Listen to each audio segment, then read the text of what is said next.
여러분 안녕하십니까? 동양일보TV 뉴스 브리핑 시작하겠습니다. 28일 일본 초등학생이 내년도부터 사용할 사회 교과서에서 일제강점기 조선인 징병에 관한 기술이 강제성을 희석하는 방향으로 변경됐다는 사실이 확인됐습니다. 아울러 한국 땅인 독도에 대해서는 일본 고유의 영토, 한국이 불법 점거라는 내용을 추가해 영유권 주장에 관한 기술이 강화됐는데요. 일본 초등학교 교과서 내용 변경이 한국 정부의 강제징용 피해자 해결책 발표와 한일 정상회담에 따른 양국의 관계 개선 분위기에 부정적 영향을 미칠 것이라는 우려도 나오고 있습니다. 초등학교 사회교과서 점유율 각각 1위, 2위인 도쿄서적과 교육출판은 새 교과서에서 징병이라는 표현을 삭제하거나 일부 시기에만 이뤄졌다는 식으로 기술을 변경하고 지원이라는 단어를 추가했습니다.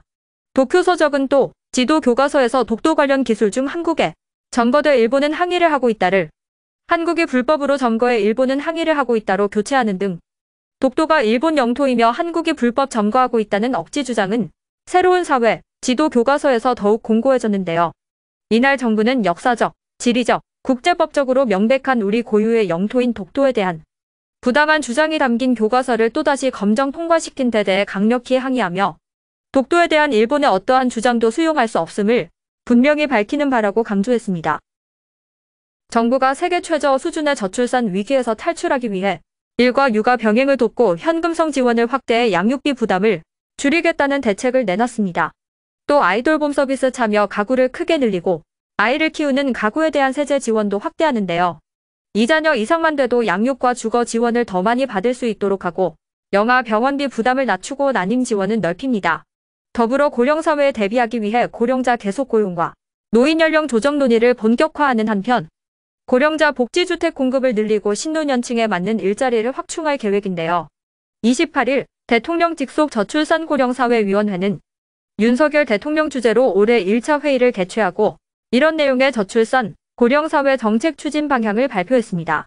우선 저출산 대책으로 가정 내에서 양육하는 아이돌봄 서비스 이용 가구를 작년 7만 8천 가구에서 3배 수준으로 늘릴 계획이며 청년과 신혼부부에게는 분양주택, 임대주택 공급을 늘리고 자녀 수에 따라 주거 면적을 달리하는 방안을 추진하는데요. 2027년까지 신혼부부의 공공분양 15만 5천 호 등 43만 호를 공급합니다. 또 현재 만 65세인 노인 기준 연령을 상향 조정하는 논의에도 착수하게 되는데 건강과 소득 수준 변화, 노인의 사회참여 욕구 등을 고려해 사회보장제도 전반의 노인 연령 기준을 다시 점검하게 됩니다. 새마을금고가 일각에서 제기된 건전성 악화 우려에 대해 부동산 시장 불황에 따라 연체율이 증가하고 있지만 충분히 관리할 수 있는 수준이라며 진화에 나섰습니다. 28일 새마을금고중앙회는 최근 문제가 되는 프로젝트 파이낸싱 대출과 관련해 상대적으로 안정적인 관리형 토지 신탁만 취급하고 있으며 연체율은 지난 1월 말 기준 0.71%에 불과하다고 밝혔는데요. 건설, 부동산업 기업 대출 연체율이 9%대에 달한다는 지적과 관련해서는 부동산업과 건설업에 종사하는 일부 채무자에 대한 대출 연체율일 뿐 전체 채무자에 대한 연체율이 아니다라고 강조했습니다. 새마을금고는 예금자 보호도 다른 금융회사와 동일하게 보장되고 있다고 강조했는데요. 새마을금고법이라는 국가에서 제정된 법률에 따라 1인당 5천만 원까지 예금자를 보호하고 있으며 작년 말 기준 2조 3,858억 원의 예금자 보호 기금을 보유하고 있다고 설명했습니다.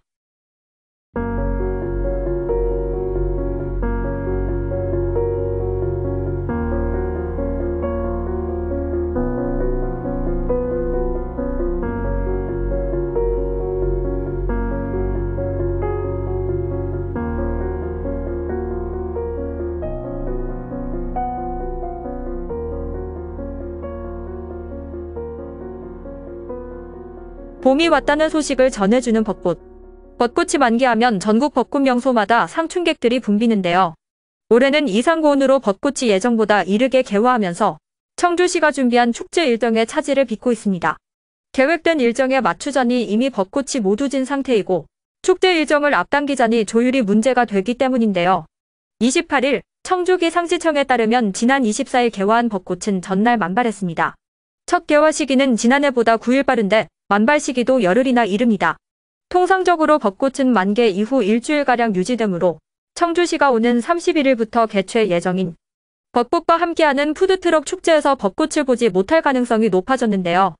청주시 관계자는 청주예술제 초청공연팀, 참여 푸드트럭 사업주 등과 일정이 모두 협의된 상태로 일정 조율이 쉽지 않아 그대로 축제를 진행하기로 했다며 이번 주말까지만이라도 벚꽃이 남아있기를 바란다고 말했습니다. 국립현대미술관 청주개관 5주년을 맞아 미술 전시의 과정과 결과, 숨겨진 이야기들을 만날 수 있는 특별한 전시가 관람객을 찾습니다. 청주관은 29일부터 오는 7월 30일까지 기획전시실 5층에서 주제기획전 전시의 전시를 선보이는데요.